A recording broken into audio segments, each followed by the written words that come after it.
Hey guys, and welcome back to a brand new video. Today we're going to be diving into Lightroom and I'm going to be running you through my top 5 portrait editing tips for anyone out there shooting portraits and editing them so you can edit them like a pro. So without further ado, let's dive into Lightroom and let's get this video started. Alright, so here we are inside of Lightroom and this is the photo that we're going to be working with. This is of my good friend Olka shot in Turkey, and in my opinion this door absolutely makes this photo. But the first tip that we're going to run through is making sure you're nailing and correcting your exposure. One of the things you want to make sure you're always going to be doing, and this is going to be a recurring theme in this video, is making sure you're accurately depicting your model in your shot. You want to make sure they look like they do in real life. And this is going to be irrelevant of the camera settings used, the lenses used, the light you were shooting in. You want to make sure they look real. So first things first, exposure. So here I would say more or less this photo is actually pretty well exposed. But if we zoom in here on Olka's face, you can see there's a little bit of light here. It's not clipping whatsoever. For example, if I boosted up the highlights here, we would definitely be wanting to bring down these highlights ever so slightly, but that's what we're going to be doing anyway. We don't want to be killing off all the life and light in this image, but we do want to be just a little bit decreasing the highlights ever so slightly. Now, something I do in my shots as well is make sure that there's plenty of contrast. So I'm just going to increase the contrast a little bit. This wasn't shot at golden hour. This was shot just after golden hour, but luckily we're not dealing with any harsh shadows here. And then of course, when we're talking about exposure, we can't go past the tone curve. So something I'm going to do here is just drop the shadows just a little bit, nothing too crazy. And then I'm going to increase the midtones to make sure we're still giving a whole lot of life into the image through the light and making sure there's dark and bright parts of the image. But then I'm also going to, because I don't want this to be super dark, I don't want this area to be super dark, and I also don't want the door to be super dark, I'm just going to raise the blacks ever so slightly. Now this is going to give a little bit of a fade over the entire image, but it's a nice little trick to add to your portrait shots because it does give them a more cinematic, filmic look. Sure, it doesn't look like film, but it's a little bit more, it's a little less digital, let's call it that. All right, so now we've corrected the exposure, or at least we have in my opinion. Let's have a look at the before and the after. Let's move on to correcting the skin tone. Now, once again, we're pretty lucky here. Olka's skin is pretty much accurate to what it looks like in real life. We shot with the right white balance and we're good to go. But let's say you didn't shoot with the right white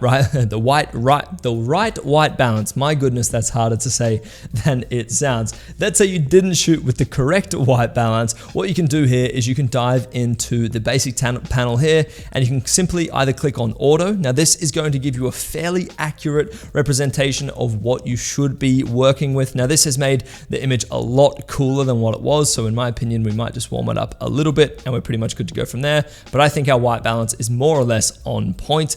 And you can also pick up this little dropper here and then just click on something that is supposed to be pure white. Sometimes it works, sometimes it doesn't. Auto features aren't always that great, and when they work, they're amazing. When they don't, they suck. But anyway, what we want to be doing there is first of all starting with the white balance, and then we can move down into the HSL tab. Now, this is somewhere that you can really go right or really go wrong with. The main 3 colors that are going to be correcting the skin tone are the red, well, affecting the skin tone because you might not be correcting it, are the reds, the oranges, and the yellows. Of course, all depending on what your skin tone is, and of course, depending on what light you shot in. So let's say, for example, let's take the reds. If we just kill off all the reds, we can instantly see Olka's lips and a few little aspects of her face go gray.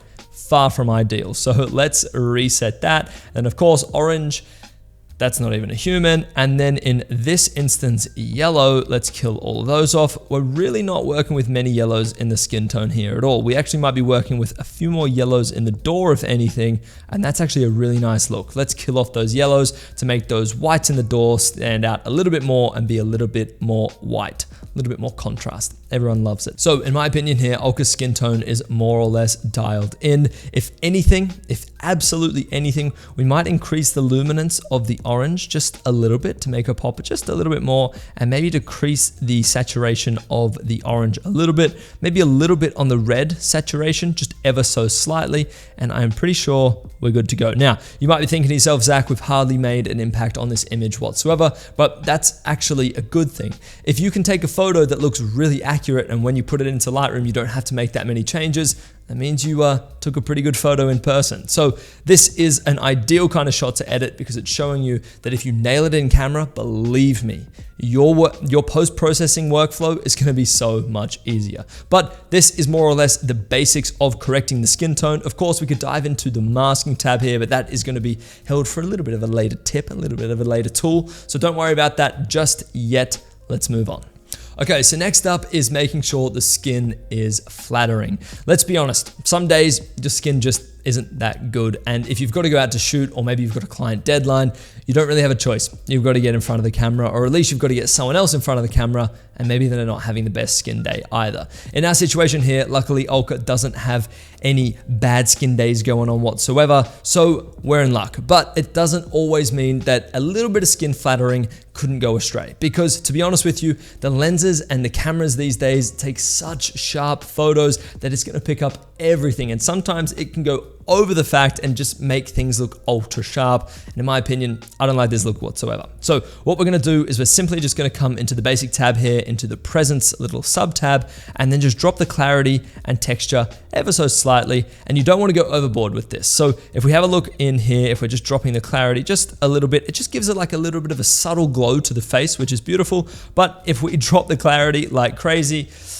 this looks like it was shot on a Samsung Galaxy S3 in like 2011, so far from ideal. But either way, we're gonna undo that real quick. Either way, this is something I do to all of my shots, regardless if it is a landscape photo or if it's a portrait photo. I love the subtle glow that it gives, and this is just super flattering. On top of, if you have skin in your photo, this is just gonna make it look that little bit nicer. So yes, always ideal. You can of course go into the masking tab with this as well and then make fine little adjustments. So if you don't want to be dropping the clarity like crazy on all the image, just simply add a brush to your shot. Instead of me telling you, why not I just show you? We could come in here, hit brush, and then just make this a little bit smaller. Let's say we wanted to just make this a little bit smoother. We could come in here and then just drop the clarity ever so slightly, and then also just drop the texture, and then more or less that is sorted. And you'd never know from the before and after, and by looking at this, maybe if it was a really up close shot, it'd be a different story, but at the moment this is looking great. All right, now let's move on to masking. This is a really, really powerful one, especially if you're dealing with some inconsistencies in the skin. This can honestly save a shot. So let's dive into the masking tab here, and before we add any of our own masks, let's hit select people, and what that's going to do is Lightroom is going to have a look at the photo, use AI, and then they're going to show you exactly what person shows up. And then the crazy part is you can go in and you can select different parts of the person, or you can select multiple parts of the person to make a mask, and it's gonna save you a whole lot of time. So for example, let's say right here we wanted body skin, facial skin, we wanted lips but not teeth. That hasn't really nailed the lips side of thing. Oh wait, hold on. Yes, it has. Of course it has. We're a little, oh my goodness, we're zoomed in. We're a little bit off here, but we can fix that up with a brush there. And more or less that is all the skin. Oh, I don't want to hit that. More or less that is all the skin done. We can create that mask. If we come back into people again, we could then select maybe all the clothes, boom, create mask again. And now we have masks of pretty much everything in the shot apart from the hair. Let's go people again. Have we got the hair here? We do. My goodness, this is overpowered. And boom, we've just saved ourselves about 5 to 10 minutes of brushing and a little bit of annoyance with the auto mask tool. And there we go. We've just saved all that time. So this is something that I like to do with all my shots. I want to make sure that I'm getting the absolute most out of my raw image, and with masks, you can do that. So, all right, so first things first, you might be thinking to yourself, Zach, this is really hard to see because it's green, and that is just because my mask overlay is green, but you can turn your mask overlay off by pressing O and then O to turn it back on. So this makes things a lot nicer. Something that I like to do to the hair a lot is to add contrast. So what we're going to do here is just increase the highlights ever so slightly, and we're going to increase the contrast as well. We don't want to go too harsh. It's kind of seeing this as a bit of a dark spot.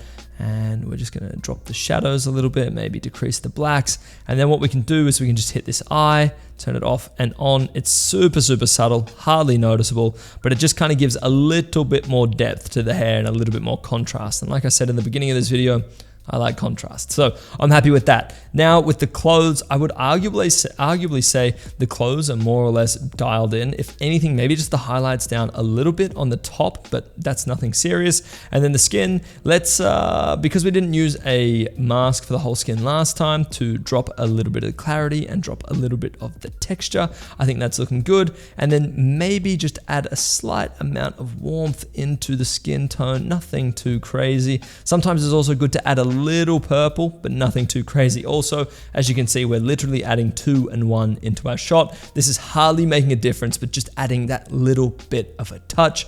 And this is more or less my masking workflow. Of course, sometimes it can be much longer and much more detailed than this, but for this photo, we're in luck, which is beautiful. So one last mask that I do to pretty much all of my shots is I add a beautiful vignette to my shots, which is just dropping the exposure to make Olka stand out a little bit more from the shot. And this works perfectly in portrait photos, because of course, if you're taking a portrait photo, you want your subject to be the main focus of the shot, not the background. And even though this background is really cool and it's definitely eye-catching, we still want Olka to be the center of attention. So things are looking good. Here is our before, here is our after. And then last but not least, we want to make sure we are dialing in the eyes. So the eyes are the first things we look at when we see a photo of someone. And to be honest with you, they're one of the things that people either do really well or do horribly wrong. So what we're going to do is we are going to add a brush mask, and we're going to come in here. We're going to decrease our feather down to 50. Oh, that's 51. That's going to annoy me. 50. There we go. And we've got auto mask turned on, and then we're just going to come in here, make it super small. I kind of like to outline and then color in the middle. There we go. And you can of course do this with both eyes if you can see both eyes. And then what a lot of people do is they come down to clarity, boom, done, dialed, we're good to go. Now, to be honest with you, that actually doesn't look too bad for this shot, even though we are going to dial it down just a little bit. But if you're looking directly into the camera and someone just boosts the clarity of your eyes like crazy, it does stand out like a sore thumb, which is far from ideal. But some things I like to do with the eyes is make sure the white part is completely white. So what I do here is, especially with brown eyes, you don't have to worry about desaturating blues or greens. So I simply just come in here, I desaturate just a little bit, and then I also add a little bit of blue into the eyes. And that just kind of makes sure everything looks nice and white in there. And then we've got before and after. We can see the eyes aren't too bright and nothing too crazy is going on, but there is a lot of contrast in there and it does definitely grab your attention. And guys, there we go. They are my 5 portrait editing tips for Lightroom. Of course, this is going to be case-by-case scenarios. Sometimes you're going to have to use more masking. Sometimes you're going to have to do a whole lot more skin tone correction, but this is how to do it. These are the main ways that I navigate portrait editing inside of Lightroom. And I've been doing this for the last 5 years. So hopefully I've been able to teach you a thing or two. But with that said, guys, that is going to wrap up today's video. I hope you've enjoyed and I'll catch you in the next one. Peace.